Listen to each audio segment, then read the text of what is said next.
Welcome to the Scuba Made YouTube channel. Welcome back to another video. So this time we got the Silvia going again, and you might be able to see there I've got an electric water pump that's going to be going in to replace the old mechanical one, and yeah, it's going to go down there somewhere. Now you might notice I've got the Garrett GTX 3582 R Turbo that I rebuilt sitting on there at the moment, so I'm thinking I might try and give it a run while it's on there. And you might see down there I've got the water pump pulley off and the belt off. That's what I was going to show. I have got a 4PK695 on there, but that is because I have a 20% smaller, or whatever it is, underdrive harmonic balancer. So that's not the belt size for a normal CA with a electric water pump bypassing the mechanical water pump. Oh, that was my thermo fan just coming on. That brings me to this next bit. You might be able to see this light is on. I've already got the wiring loom all hooked up. Like, I've literally just got to plug this in. I've got the car on at the moment, that's why that's just come on. So you've got to have this light in place. For the light mimics when the pump would be on, so I guess the pump would be on at the moment even though the engine's not running. Just another kind of cool thing about this. So I've just mounted the controller under here. Yeah, that's all hooked up. That was a bit of a mission, but I've just velcroed that up there.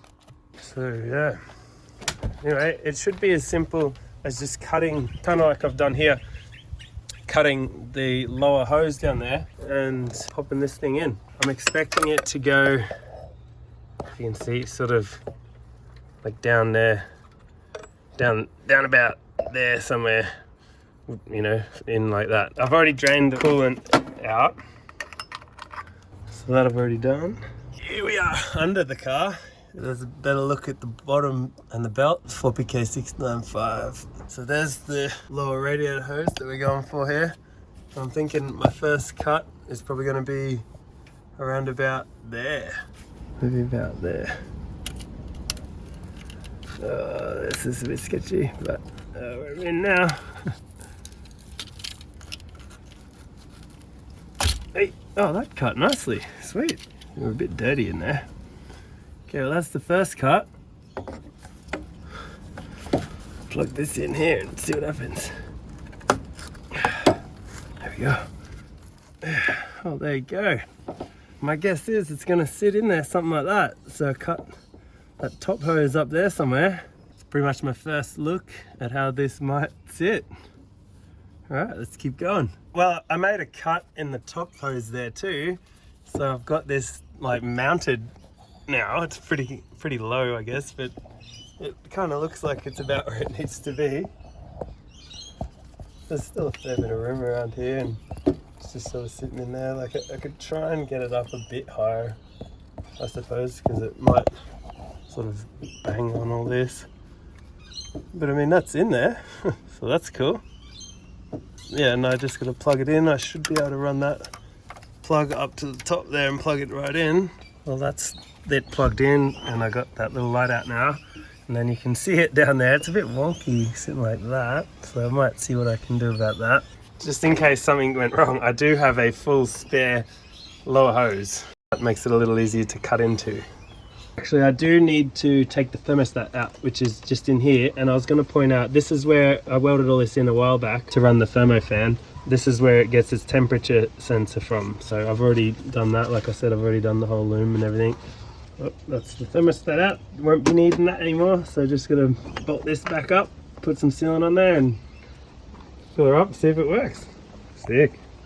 All right, I've chucked a couple of hose clamps on there now. That's all tight, and I got this ready. Coolant's pretty full and the water pump's running. You can just hear it and just see that moving. Just stopped. It's pretty cool. I think it might be ready for a start.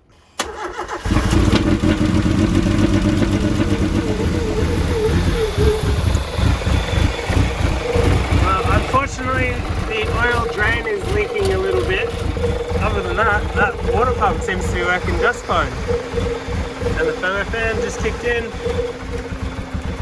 Oh yeah, there we go. It's stopped by itself.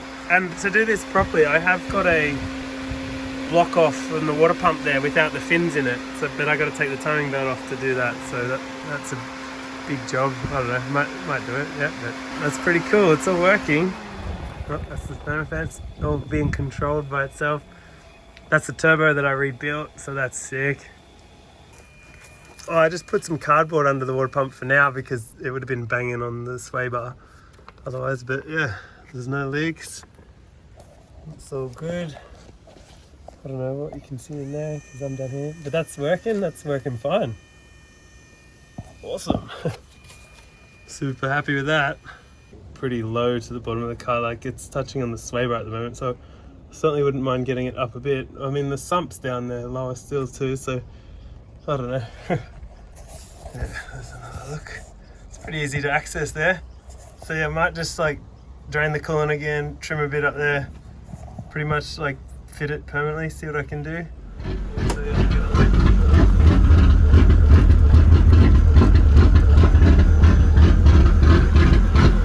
well, it seems to be working.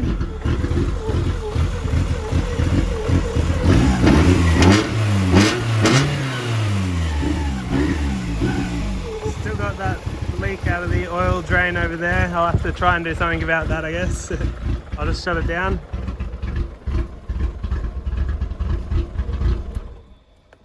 There we go. Oh, and the thermo fan wants to kick in. That turbo is winding down. Sick.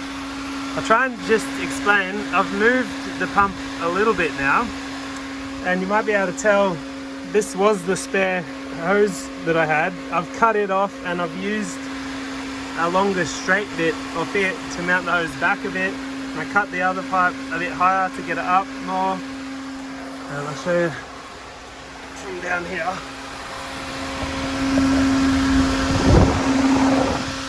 That's about where it sits now, and I've put a piece of rubber in behind it and zip tied it in so it won't hit on that, the sway bar, because it would have probably hit on that before, and that'll allow it to move a bit. The radiator hoses hold it in place pretty well, but I just didn't want it like tapping about, so I've zip tied it in with 4 zip ties. Probably have to check on that every now and then, but yeah. Oh, there's the thermo fan off now. It seems to work pretty good there. Yeah. Not bad. I'll have this turbo back off again soon, but yeah, there you can sort of see it down there. That's the new electric water pump. Oh yeah, I should probably mention too, I welded up this a while back. Just see on the other side there. So I took out all of the stuff from the standard water pump and cut it out, and that I should put that in there. Might not do it straight away yet. I'll let this run for a bit like that because I think it works like that, but it just means that there's the blades of the standard mechanical water pump in there still, and like it'd probably work better having this in there, so I'll get to that later. Oh, another thing I did was the bit that I had at the straight part down the bottom, I moved to here because it says Just Jap. It's kind of cool. It looked a bit better. This was the pipe that I had there. So now the 2 pipes at the top both say Just Jap, and the color matches a bit, so it doesn't matter so much down the bottom. So anyway, I'm happy with that. So that was the Davies Craig EWP electric water pump, EWP150 water pump, and seems to be working pretty well. Like, hopefully it keeps temps down when you're idling. It can run the pump really hard, as opposed to you've got to be revving really hard for your mechanical pump to work harder. When you're at idle, it's barely moving. So if your car's hot, it's barely moving water around to cool down. So the idea of this is definitely pretty cool. So hopefully it works, and hopefully we get to the track soon. Stay tuned for that. And I think next up I'll probably be putting a modified cross member in to bring the steering rack forward a bit. I've got to get on to that. It's the next thing to do, I guess. Yeah, and if you liked the video, give it a like, comment if you want, share it around, and be sure to subscribe. And I'll see you in the next one. Thank you very much for watching. Bye bye.